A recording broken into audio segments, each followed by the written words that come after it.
Howdy, everybody. Mr. Bob, your neighborhood naturalist, Bob Langston from the North Carolina Zoo. And today just happens to be an absolutely gorgeous autumn day.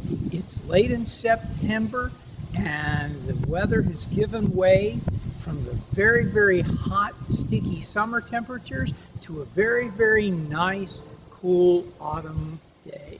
I certainly do hope you're going to take the opportunity to get outdoors. And when you do, look around. Please, take a look for the things that are supposed to be there, like some of the trees here. And also, you might see some things that are not supposed to be here.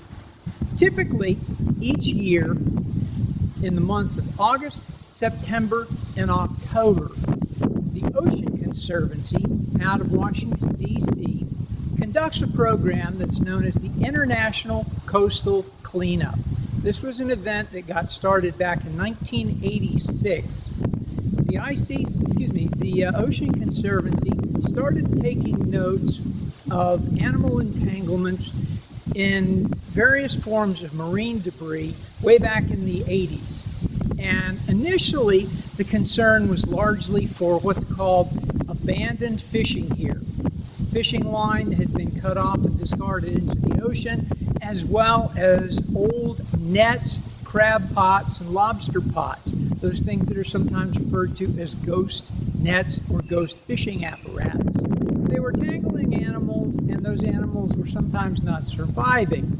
So in 1986, in an effort to try and promote awareness about these kinds of items that were discarded in the Ocean Conservancy started the ICC.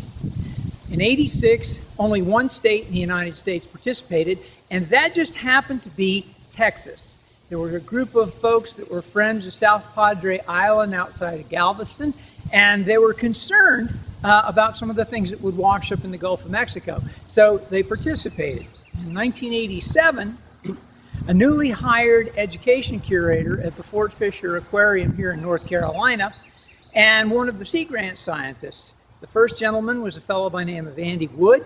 The other person was a scientist by the name of Dr. Lundy Spence. Got together and thought, North Carolina has coastline. We ought to do something about it. So they got together and started an event in 1987 that was known as NC Beach Sweep. For 2 years, it operated as Beach Sweep and only concentrated on 20 counties along the coast that have saltwater coastline. Magic thing happened and changed the whole story in 1988. Andy Wood, co-founder of the movement, found a bowling ball on the beach down in New Hanover County.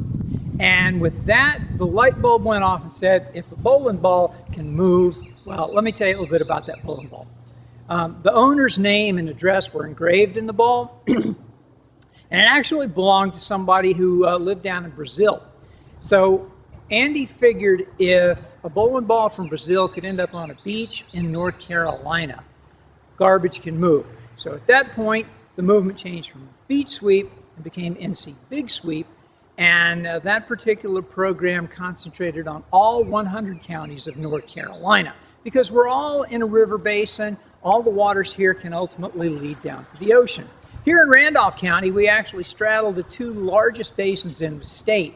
On the north and east side of our county is the Deep River, or the Cape Fear Basin, and on the other side of the county is the Uwharrie River, which is part of the Yadkin Basin. North Carolina Zoo got involved with this particular program way back in 2004. And I was asked at that point to coordinate cleanups here in Randolph County. So over the years, we've compiled some interesting photographs and stories about some of the items we find. Some are very common, some very unusual. And I'm going to share some pictures. These are mostly still pictures instead of videos, but I'll tell you a little bit about some of the things we have found over those years. Just to give you a ballpark idea, since that program began, and since we took on coordination of it in 2004, there's been almost 750,000 pounds worth of litter and potential marine debris, stuff that could end up in the waterways or was removed from waterways that's been taken out and disposed of properly. 750,000 pounds. That is a lot of stuff. So I'll show you some pictures, tell you a little bit about them, and we may even have a laugh or two. So come on, let's take a look. That 750,000 pounds I mentioned a little while ago, that's all in Randolph County. That's not across the state or the nation or anything like that. And I got some great help from some great people over the years. This was a project that was cleaned up by the JROTC cadets from Eastern Randolph High School back, about 10 years or so ago.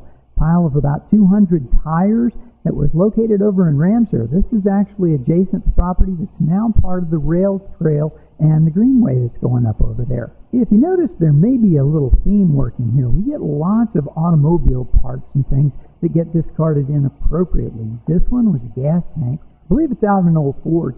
And this was actually right on the banks of Lake Reese, which is the city of Asheboro's drinking water supply. Not in the city of Asheboro. This is actually way out in the Tabernacle area. And as a matter of fact, I got some great assistance on this from the JROTC cadets from Southwest Randolph High School. Since we began this adventure cleaning up potential marine debris and things like that in Randolph County, the Asheboro High School Key Club has been one of my longest participating groups. This was a cleanup that was done out at Lake Lucas, which is the city of Asheboro's backup drinking water supply. And that interesting blue item there is actually the tailgate, the liftgate, off of an old Chevy Citation. So car parts are kind of a problem to get rid of. It's not just car parts that sometimes people have a tough time getting rid of, that they discard inappropriately, that can become this marine debris. Here we have a collection of a couple of washing machines and hot water heaters that were left on the side of the road, actually left on the side of the deep river too, over in Coleridge. As you see here in the truck, there was a lot more than just those couple of items. That's about 1,500 pounds worth of assorted litter. As mentioned, a lot of the materials that get discarded inappropriately can break down into other forms of plastic.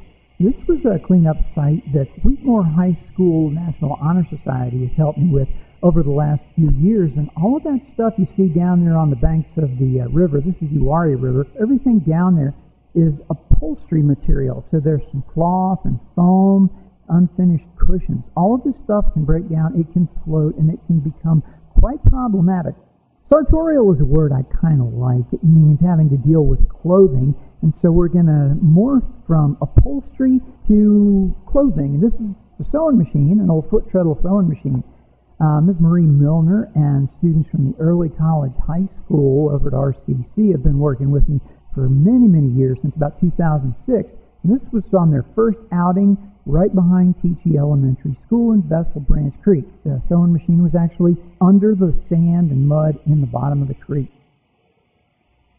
Well, in addition to some six-pack rings and some other stuff you see around the little campfire ring here, for some reason or another, people leave clothing behind.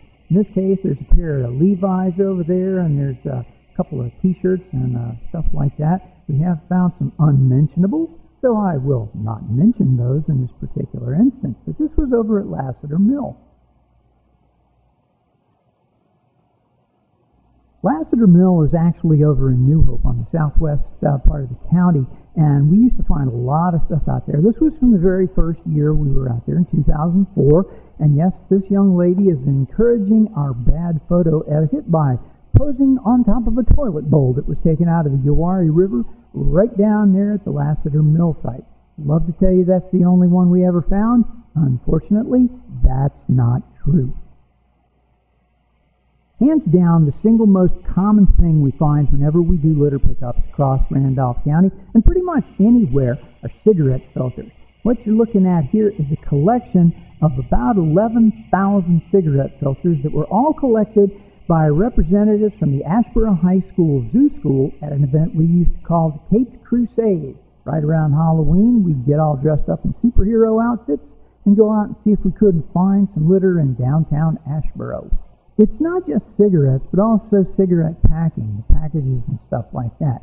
You've heard this guy barking at us in previous episodes of the Neighborhood Naturalist. This is Sprocket, and Spudley here absolutely loves a clean neighborhood. Pretty much ever since we've been doing these, we've made a special effort to clean up in Randleman, And this was the first of 2 bowling balls found. Got some help on this one from the Randleman High School JROTC cadets. The second one was found about a year later over at Eastside when I was doing a cleanup over off of Dawson Street.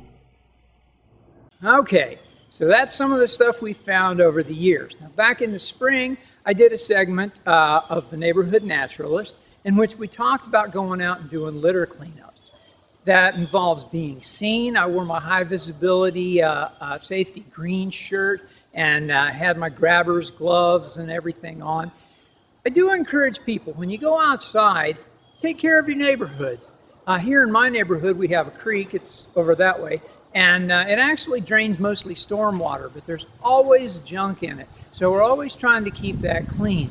Some of the cool things you can do: hold on to your litter if you're out in the car until you get home.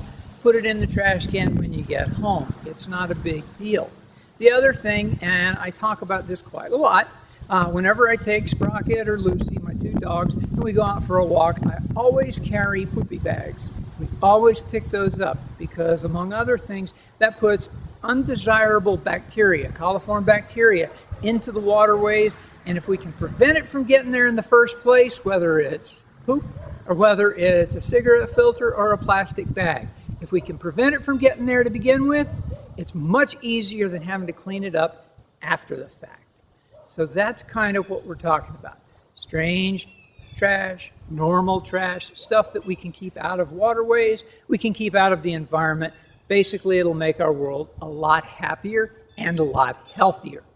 So if you can help me out, you can go out on your own. All you need are some rubber gloves, a trash bag. You don't even have to have grabbers. I do have some grabbers that I use for that particular task.